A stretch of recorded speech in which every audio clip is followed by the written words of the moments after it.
ఆ అమ్మవారు ఆ భగవంతుడు ఇక్కడ ఉంటాడు. వైశ్వానరాగ్ని అహం వైశ్వానరో భూత్వా ప్రాణినాం దేహమాశ్రిత. భగవద్గీత మనకి స్పష్టంగా స్వామి భగవంతుడు కృష్ణ పరమాత్మ చెప్పిన మాట. అహం వైశ్వానరో భూత్వా, అహం నేను వైశ్వానరో భూత్వా వైశ్వానరాగ్నిగా మారి భూత్వా దేహమాశ్రిత ప్రాణినాం దేహమా, సర్వ ప్రాణుల యొక్క శరీరాలను ఆశ్రయించి ఉన్నాను. ఆకలి నాకే కాదు, నీకు, అందరికీ, సమస్త జీవకోటికి ఉంది కదా. మరి వైశ్వానరాగ్ని రూపంలో ఉన్నది. అది ఊరకే ఎలా ఇప్పుడు ఆ లైట్లు ఏవో వెలిగిస్తూ ఉంటారు చూడండి, స్టవ్ వెలిగించడానికి లైటర్ అని వెలిగిస్తారు, టుక్మంటుంది అనేసరికి అది వెలుగుతుంది, అంతే కదా. అలా ఇక్కడ అంతకంటే కొద్దిగా ఒక్కసారి టుక్మంటుంది ఆ వైశ్వానరాగ్ని అనేసరికి విపరీతమైన ఆకలి బయలుదేరుతుంది. మనం అసలు ఆకలి వేయకుండానే పోసేస్తాం. పొద్దున్నే ఇంత కాఫీ, ఉప్మా, ఇవి అవి అన్నీ వేసేసి ఈ 12 గంటల లోపల అది టుప్ మనకుండానే దాన్ని నిండా పోసేస్తాం. కనీసం పొగ కూడా బయటికి రానివ్వం, ముందే నింపేస్తాం మనం.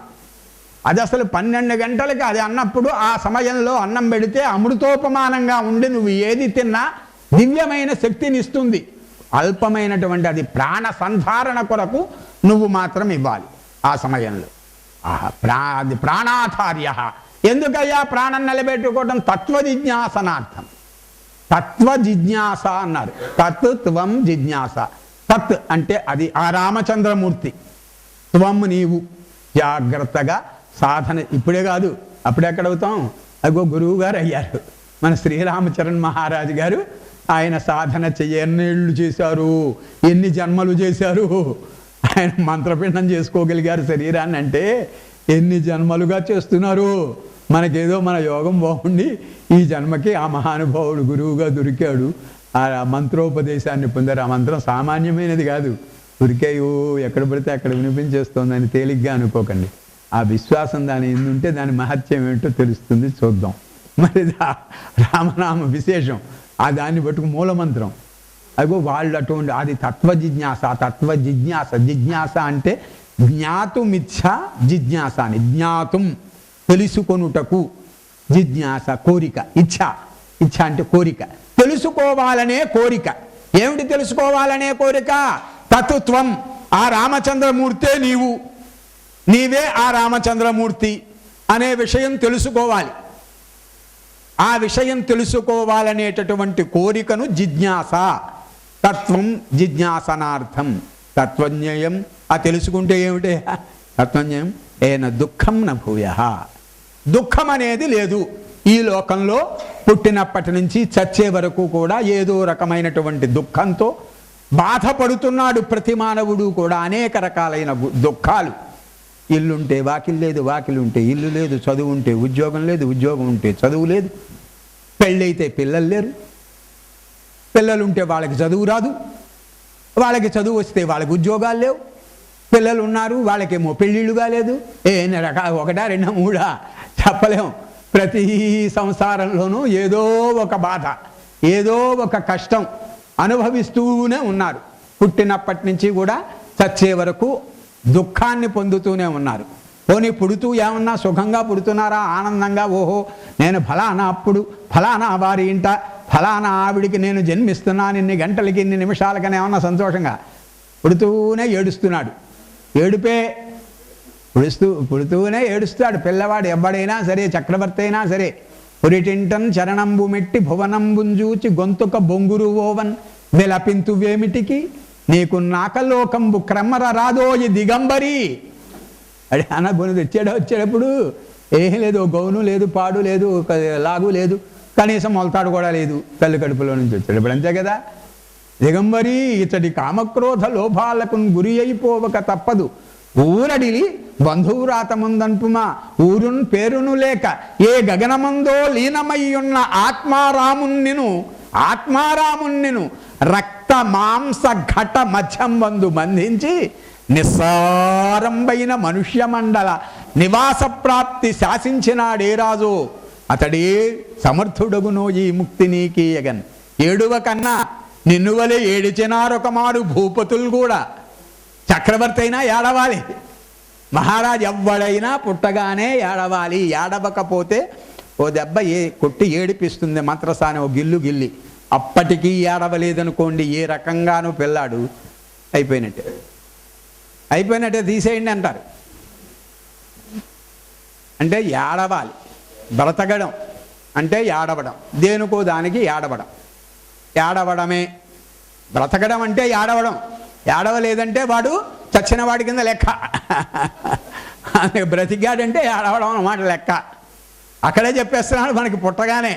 పోనీ చనిపోయేటప్పుడు ఏమైనా సంతోషంగా హాహా శ్రావణ మాసం వస్తోంది, కార్తీక మాసం వస్తోంది, మహాశివరాత్రి వస్తోంది, రాత్రి 12 గంటల వేళ, లేకపోతే శ్రీరామనవమి వస్తోంది, ఆ రోజు మధ్యాహ్నం భద్రాచలంలో కళ్యాణం అవుతున్న వేళ చూస్తూ 12 గంటలకి నేను చచ్చిపోతాను హో, బంధువులారా స్నేహితులారా అందరూ రెండో హో అంటూ ఎవడైనా వస్తున్నాడా? తావడం అలా ఉందా? పోనీ ఊరనో అడవినో ఉదక మధ్యముననో ఎప్పుడో ఏ వేళ ఏ క్షణంలో మరణమే నిశ్చయము. బుద్ధిమంతుడైన దేహమున్నంతలో అది తెలియవలయు. బుద్ధిమంతుడైతే బ్రతుకుండగానే అది తెలియవలయు. అది అంటే ఏందని చెప్పాడే తత్వం జ్ఞేయం అని. అంటే ఆ రామచంద్రమూర్తి యొక్క రహస్యం, రామమంత్రంలో ఉన్నటువంటి రుచి, రామమంత్రం యొక్క గొప్పదనం తెలియాలి బతుకుండగా. తెలిస్తే వాడు ధన్యుడైపోయినట్టే, బెంగలేదు. అది తెలియవలయు. లేకపోతే ఇవాళో రేపో ఎల్లుండో ఎప్పుడు పోతుందో తెలియదు. ఫలానా రోజున చనిపోతాను నేను హో అని ఎవరు బోర్డు కట్టుకుని బంధువుల్ని పిలుచుకుని చావడం అనేది లేదు. ఎప్పుడు చచ్చిపోతాడో తెలియదు. ఈ చచ్చిపోయేటప్పుడు పోనీ ఎంత సంపాదించాడు, ఏమి తీసుకురాలేదు కదా. వచ్చేటప్పుడు వెళ్ళేటప్పుడు కనీసం ఓ గుప్పెడు, ఓ మెతుకులు, ఒక్క మెతుకు, అది కాదు ఓ గుప్పెడు మన్ను. ఇక్కడ కొన్ని వందల వేల ఎకరాలు కొన్నాడు. ఏమన్నా పెద్ద పెద్ద వ్యాపారాలు చేశాడు, విపరీతంగా ధనాన్ని ఆర్జించాడు. ఏమైనా తీసుకెడుతున్నాడా?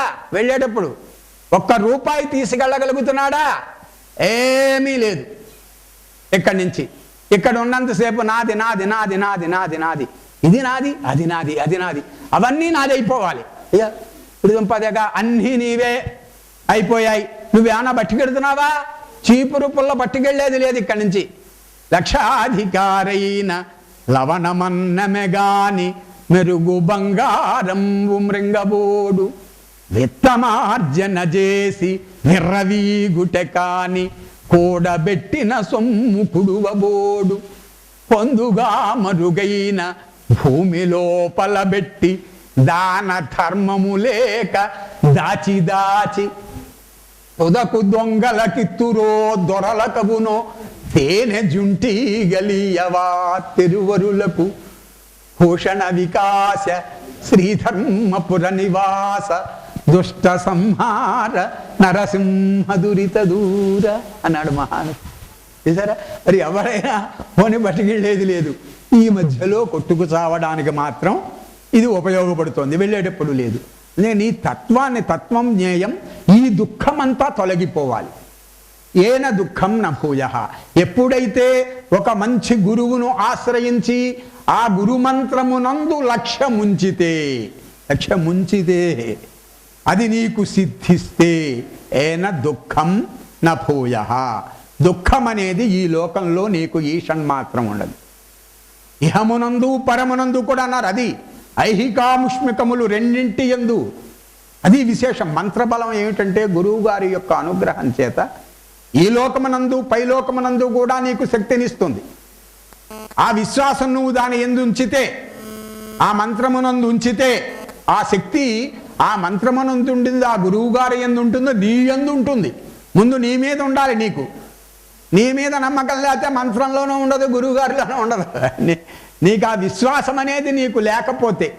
ఒక గురువు గారు అన్నాడు, ఏదో గోదావరి ఒడ్డున కూర్చున్నాడు కొవ్వూరులో, కడుపు నొప్పి వస్తోంది. ఓ శిష్యుణ్ణి పిలిచిన ఆయన, కాస్త నాకు సొంటి కొమ్ము కావాలరా, ఇంత బామును, కడుపు నొప్పిగా ఉంది, రాజమండ్రి వెళ్ళి తెచ్చి పెట్టరా అన్నాడు. అంటే శిష్యుడు అన్నాడు, గురువుగారు గోదావరి వరదల మీద ఉన్నది, 3 కిలోమీటర్ల దూరం ఈ మూల నుంచి ఆ మూలకి, ఈదుకుంటూ పోలేను, నా వల్ల కాదండి బాబు, అయినా వరదల మీద నేను అవతలకి వెళ్ళలేనన్నాడు. నీకెందుకురా, నేను మంత్రం రాసిస్తానురా, అది జాగ్రత్తగా చేత్తో పట్టుకో. ఆ మంత్రం నీ చేతిలో ఉన్నంతసేపు కూడా నీరు నిన్నేం చేయదు. నీళ్ల మీద, నేల మీద నడిచినట్లుగా నీళ్లపై నడిచి వెళ్ళిపోవచ్చు నువ్వు. ఇదిగో ఒక మంత్రాన్ని నీకు ఇస్తున్నాను నేను అని ఆయన వ్రాసి 10 మడతలు పెట్టి జాగ్రత్తగా, భద్రం, ఈ మంత్రమే, ఈ మంత్రం నిన్ను నిలబెడుతుంది, నడిపిస్తుంది.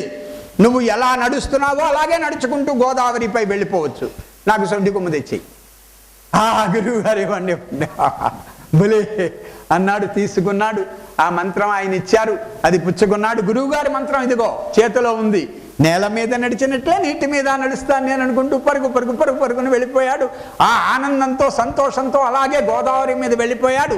నడుచుకుంటూ అవతలొడ్డుకి వెళ్ళిపోయాడు. నీటి మీద తేలిపోయాడు, నడుచుకుంటూ వెళ్ళిపోయాడు. ఆ రాజమండ్రి వెళ్ళాడు, అది తీసుకున్నాడు. సొంటి కొమ్ము అదిను మూట కట్టుకున్నాడు, బొడ్డును పెట్టుకున్నాడు.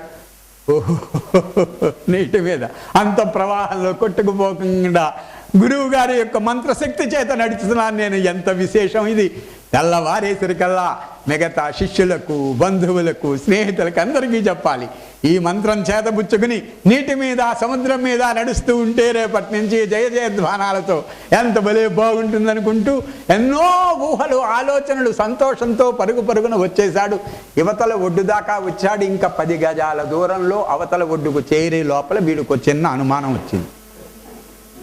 వెళ్ళిపోయాం, గురువు గారి దగ్గరికి వెళ్తాం, సొంటి కొమ్ము ఇచ్చేస్తాం, రై మంత్రం ఇలా ఇచ్చేయి అని ఆ మంత్రం తీసేసుకుంటే, ఈ మంత్రం రేపు పొద్దున్న మనం నీరు గోదావరి దాటాలంటే ఎలాగా, కాలువ దాటాలంటే ఎలాగా, సముద్రాలు దాటాలంటే ఎలాగా, మన ప్రదర్శనలన్నీ చూపించాలంటే ఎలాగా, ధనార్జన చెయ్యాలంటే ఎలాగా, పెద్ద చిక్కిది.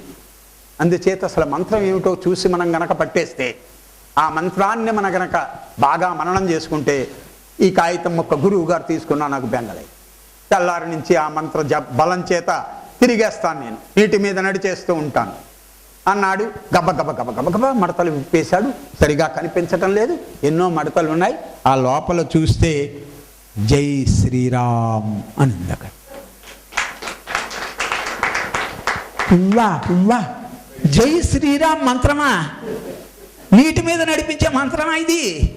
ఆ గురువు బలి ఇది మంత్రం ఏమిటి, ఇది మంత్రం ఏమిటి అన్నాడు. బుడుంగులు మునిగాడు. అక్కడే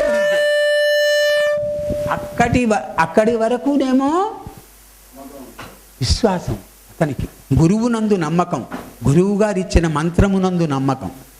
ఆ నమ్మకం ఎప్పుడైతే గురువునందు, గురు మంత్రమునందు సడలిపోయిందో మనిషి బరువుకు ఇది మంత్రం ఏమిటి అన్నాడు, మునిగిపోయాడు.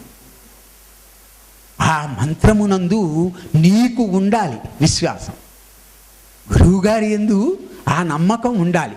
గురువుగారు ఇచ్చిన మంత్రమునందు ఇదేమిటండి, ఇది మంత్రం ఏమిటి, ఆయన జపం చేయడం ఏమిటి, మీకు ఇవ్వడం ఏమిటి, అందరికీ వచ్చిన మంత్రమే, అందరికీ తెలిసిన మంత్రమే అంటే అంతే. అందరూ ఇంకో మా గురువుగారు ఉన్నారు, ఆయన ఇస్తాడు గొప్ప మంత్రం, పంచాక్షరి మంత్రాన్ని ఇస్తాడు, అష్టాక్షరి మంత్రాన్ని ఇస్తాడు మా గురువుగారు, మహాతపశక్తిశాలి అనగానే ఇది వదిలేయడం, అక్కడికి పరిగెత్తడం. నీకు ఇది పని చేయదు, అది పని చేయదు. అందుచేత నువ్వు ఒక్క మంత్రమునందు, మంత్రం అంటే ఏంటి, మాట, శబ్దం మొత్తం అంతా కూడా నాదం, నాదం నుంచే బయలుదేరింది. ప్రణవనాదం నుంచి వచ్చినటువంటివి శబ్దజాలమంతా కూడా జగన్మాత యొక్క స్వరూపం నాదం, అమ్మవారి యొక్క స్వరూపం నాదం. ఆ సమస్తమైనటువంటి మంత్రము అంటే మాటలు, అంతేగా, మాటలు అన్నమాట.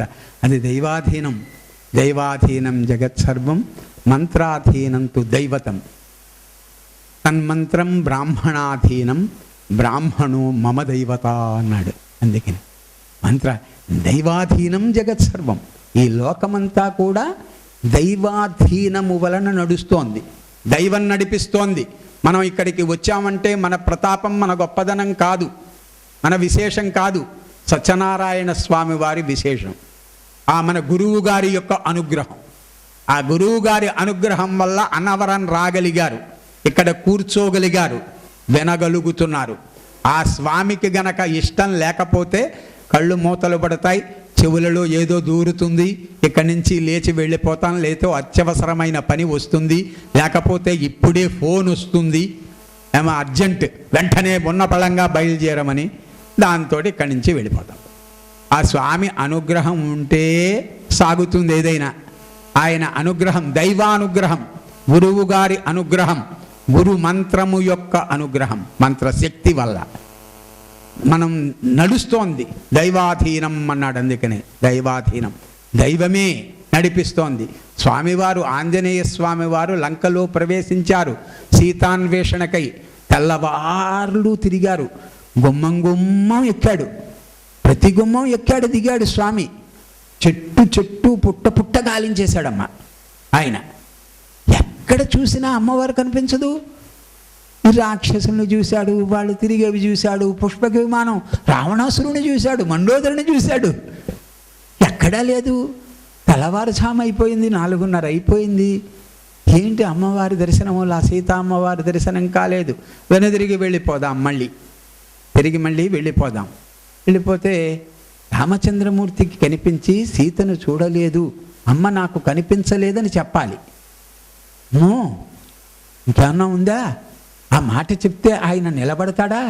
ఆయన చనిపోవచ్చు. ఆయన చనిపోతే లక్ష్మణస్వామి చనిపోతాడు, లక్ష్మణస్వామి చనిపోతే సుగ్రీవుడు చనిపోతాడు, సుగ్రీవుడు చనిపోతే జాంబవంతుడు చనిపోతాడు, జాంబవంతుడు చనిపోతే వానరసేనంతా పోతుంది, మొత్తం అంగదుడు, మొత్తం అందరూ కూడా. ఈ వర్తమానం తెలిసిందే అండి. అయోధ్యానగరంలో ఉన్నటువంటి కౌసల్యాదేవి, సుమిత్రాదేవి, కైకేయీదేవి, భరతుడు, శత్రుఘ్నుడు, మొత్తం అటు ఆ వంశం అంతా నాశనం అయిపోతుంది. 2 వంశాలు సర్వనాశనం చేసిన వాడిని అవుతాను నేను. వెళ్ళి అమ్మవారిని చూడలేదని చెప్తే ఎందుకు వచ్చింది? అది సరైనది కాదు. పోనీ ఏం చేద్దాం, ఆత్మహత్య చేసుకుందాం అనుకున్నాడు. చచ్చిపోదాం ఎందుకు, వెళ్ళి మళ్ళీ వెనక్కి తిరిగి వెళ్ళి సీతామ్మవారి జాడ కనుగొనలేకపోయాను అని చెప్పడం కంటే చావడం మేలు. ఈ సముద్రంలో దూకి చద్దాం అనుకున్నాడు. ఇంతది సముద్రాన్ని దాటిన వాడే. చిచ్చి, చావడం ఏంటి, బ్రతికుండాలి, చచ్చిపోకూడదు. అది మహాపాపం. ఆత్మహత్య మహాపాపం, అంతకంటే దోషం మరొకటేది లేదుట. ఏదో వెరితనం చేత ఆత్మహత్య, నేను చచ్చిపోతానని ఆవేశం కొద్దీ చేస్తూ ఉంటారు, తెలివి తక్కువ బుద్ధిహీనులైన వాళ్ళు చేసే పని. ఇక్కడ నిన్ను కష్టాలు అనుభవించని దైవం నీకు ఈ కష్టం పెడుతున్నా, దీన్ని తట్టుకో, మళ్ళీ సుఖం ఇస్తాను, ముందు ఈ కష్టం అనుభవించు అని ఒక కష్టాన్ని ఇస్తున్నాడు. ఇస్తే ఆ కష్టాన్ని ఎదుర్కోవాలి నువ్వు, అంతేగాని చచ్చిపోవడం ఏంటి, పారిపోవడం అనమాట. ఇక్కడ అనుభవించమన్నప్పుడు అనుభవించేస్తే గొడవ వెళ్ళిపోతుంది. ఓ దొంగని పట్టుకున్నారండి, ఒక దొంగతనం చేశాడని 6 మాసాలు జైల్లో పెట్టారు వాడిని. పెడితే వాడు, నేను ఈ 6 మాసాలు ఈ జైల్లో ఉండను, ఈ కష్టాలు అనుభవించను, ఈ నియమాలు నాకు పనికిరావు అని జైలుకి కన్నం వేసి పారిపోయాడు. రెండోసారి పట్టుకుని ఏం చేస్తారు వాడిని? 6 సంవత్సరాలు వేస్తారు జైలు. ముందు 6 మాసాలే. ఆ 6 మాసాలు నువ్వు అనుభవించేసి ఆ కష్టం ఏదో వెళ్ళిపోతే గొడవ వదిలిపోయింది, విడుదల చేసేస్తారు. నువ్వు జైలుకి కన్నం పెట్టి పారిపోతే నేను ఉండలేను ఈ జైల్లో అని పారిపోతే ఏం చేస్తాడు?